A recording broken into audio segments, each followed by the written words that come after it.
Assalamualaikum warahmatullahi wabarakatuh. My name is Kasbila Samudra. Today I want to delve deeper into an important policy change that will soon to take effect in Indonesia.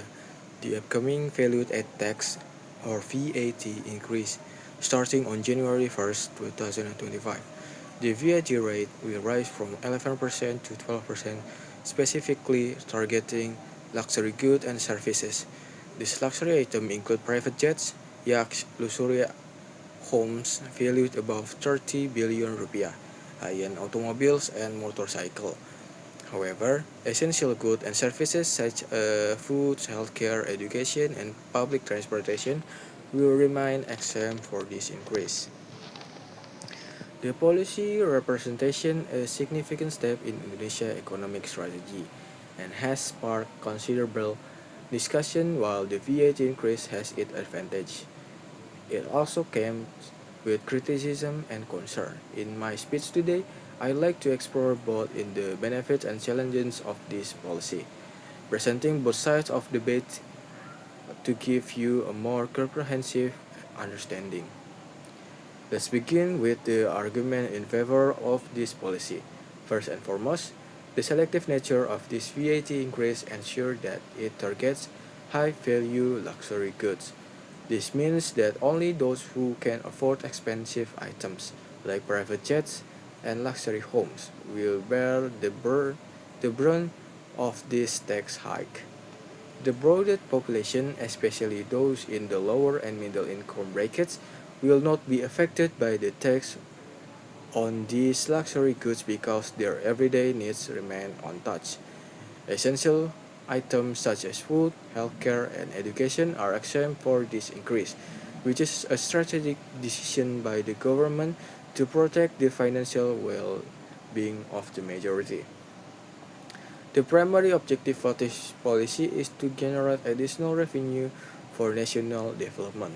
As Indonesia grows and modernizes, this is pressing needs to improve infrastructure and public services across the country. The extra funds generated by the VAT increase will be directed toward critical development projects, including the construction of better schools, the improvement of healthcare facilities, and the expansion of public infrastructure, like roads and transportation system. In this sense, that VAT increase is a necessary step in ensuring that Indonesia continues to evolve and meet the needs of its growing populations. This policy is also fundamental about economic fairness. By focusing on luxury goods, the government is ensuring that wealthier individuals, those who can afford high-end goods, contribute more to public resources. This aligns with the principle that those with greater financial capability should bear more of the burden in supporting national development. It's a progressive tax policy that reflects the idea of shared responsibility. By asking wealthier citizens to contribute more, the government promotes a fairer distribution of the cost of development. Moreover, the additional revenue generated will contribute to strengthen Indonesian fiscal position. Stronger fiscal positions allow the government to manage national debt more effectively and respond to economic fluctuation with greater flexibility. In a world where global markets are increasingly interconnected and unpredictable, having a solid financial base is crucial for long-term stability. This, this VAT increase will help booster Indonesian economic resilience, enabling the country to withstand external shocks and economic crises more effectively. Another significant positive aspect of this policy is the comprehensive supportive package that accompanies the VAT increase. The government has allocated 38.6 trillion rupiah for this package, which includes measures designed to protect vulnerable communities. The support package includes food assistance for 16 million households, providing 10 kilograms of rice each month, a 50 discount on electricity bills for eligible households, and tax incentive to support workers and small businesses. This measure demonstrates that government commitment to ensuring that the VAT increase does not disproportionately affect lower income segment of society. It's a safety net designed to prevent any negative consequences from the tax hike on those who are least able to afford it. However, despite this positive, there are several criticisms and concerns surrounding the VAT increase. Critics argue that even though the tax is targeted at luxury goods, the broader effect is a VAT increase could eventually trickle down and impact the general population.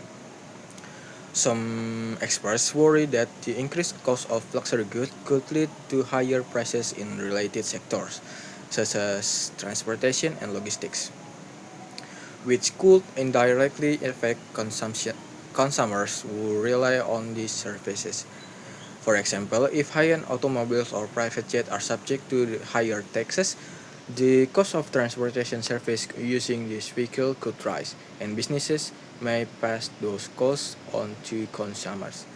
Furthermore, there are concerns that this policy could slow down the luxury goods market in Indonesia. Luxury industries such as real estate, automotive, and private aviation contribute to the economy in terms of job, investment, and consumption. Some critics argue that the higher VAT on luxury items may discourage wealthy individuals from purchasing luxury goods domestically, leading them to seek alternatives in other countries with lower tax rates. This could reduce sales in these sectors, potentially leading to job losses or reduced economic activity in industries tied to luxury consumption. Another concern is the potential administrative burden this VAT increase could place on businesses, particularly those dealing with high-end goods and services. Adjusting to new tax regulation can be a complicated process, and business will need to ensure compliance with the new rates. Small business that cater to luxury markets may face challenge in adapting to these changes, especially if they lack the resources to navigate the complex tax environment. Moreover, some critics argue that the timing of this VAT increase may not be ideal, given the lingering effect of the COVID-19 pandemic and the uncertain global economic environment. The pandemic caused significant economic disruption, and while Indonesia's economy is on the path to recovery, it remains fragile. Opponents of the VAT increase argue that introducing a tax hike, even on targeting luxury goods, could dampen consumer confidence and slow down spending, particularly in sectors that are still recovering from the effect of the pandemic. There are also concerns about whether the additional revenue generated from the VAT increase will be used effectively. Transparency and accountability are essential in ensuring that the funds raised from the tax hike are directed towards intended development projects. Critics emphasize that needs to for clear reporting and oversight to prevent mismanagement of the revenue, ensuring that the fund truly benefit the broader population. Ultimately, like any policy, the VAT increase has its pros and cons. On the one hand, it represents a bold step towards economic fairness, ensuring that wealthier individuals contribute more to national development, while protecting essential goods and services for the majority. The additional revenue generated by this policy will be vital for funding critical infrastructure and public services that benefit everyone. It will also help strengthen Indonesia's fiscal position, providing a buffer against future economic uncertainties. On the other hand, there are legitimate concerns about the potential impact on the luxury goods market, the broader economy, and the effectiveness of revenue distribution. While the government has taken steps to mitigate this concern with the comprehensive support package, there is still a need for careful monitoring and continuous public engagement to ensure that the policy is implemented smoothly and that its benefit outweigh any potential drawbacks. In conclusion, the upcoming VAT increase in Indonesia is a complex and multifaceted policy. It is designed to generate essential revenue for national development, with a focus on luxury goods to promote fairness. At the same time, it comes with challenge. including concern about its broader economic impact and the potential burden on businesses and consumers. As we move forward, it will be crucial for the government to maintain transparency and engage in open dialogue with the public, businesses, and experts. By doing so, we can ensure that this policy achieves its intended goals while minimizing any negative consequences. The VAT increase is not just tax adjustment, it's a reflection of Indonesia's commitment to building a stronger, more resilient, and more equitable economy. It asks those with greater financial capacity to contribute more, not as punishment, but as part of their responsibility toward national progress. Together, we can navigate these changes and work towards a future where every citizen benefits from Indonesia's growth and prosperity. Thank you for your attention. Wassalamualaikum warahmatullahi wabarakatuh.